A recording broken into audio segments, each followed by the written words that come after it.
አርሶ አደር ታረቀኝ ዓለም በአዊ ብሔረሰብ አስተዳደር በዚገም ወረዳ የጉደር ጃዊ ቀበሌ ኗሪ ናቸው። ለዓመታት በበሬ ትከሻ ላይ በዘለቀው የእርሻ ስራቸው የድካማቸውን ሳያገኙ እንደኖሩ ይገልጻሉ። ከዚህ በፊት ያው አብዛኛውን እርሻ ምናርሰው በባህላዊ በበሬ ነው ምናርሰው። ይሄ ደግሞ ያው አድካሚ ነው፣ እውነት ለመናገር አድካሚ ነው። ከዚያ ተጨማሪ ደግሞ እርሻ ደግሞ አይገፋም። በበሬ አርሳ አንተ እርሻ አትገፋም።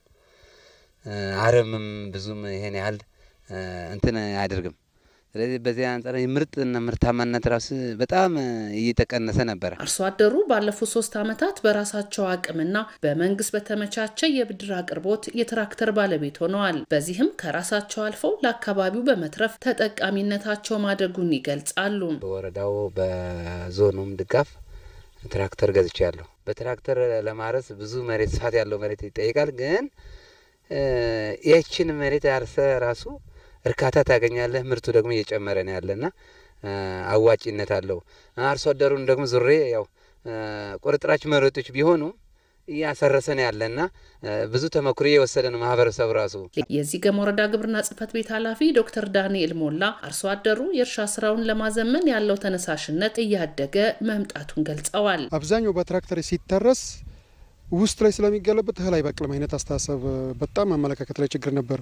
አሁን ግን ይህን መቅረፍ ችለናልና አብዛኛው አርሶ አደር ማለት ይቻላል አሁን በወረፋ ተመዝግቧል። ያንዳንዱ ቀበሌ ላይ በትንሹ 50 እስከ 60 አርሶ አደር ተመዝግቧል።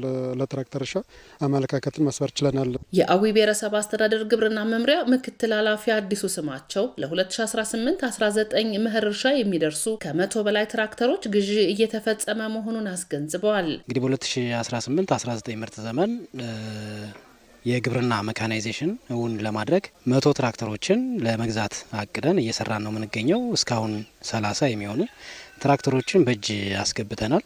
ኦልሞስት እንግዲህ ፕሮሰስ ላይ ያሉ 103 የሚሆኑ ትራክተሮችን በመሰረታዊ ማህበራት በዩኒየን እና በግለሰብ በባለሀብትም ጭምር ስራዎችን እየሰራን ያለንበት ሁኔታ ነው የሚገኘው ማለት ነው። እንደ አሜኮ ዘገባ በ2018-19 የምርት ዘመን በመኸር ሰብል ከሚለማው ከ265 ሄክታር በላይ የሚሆነው በትራክተር እንደሚታረስ ታውቋል።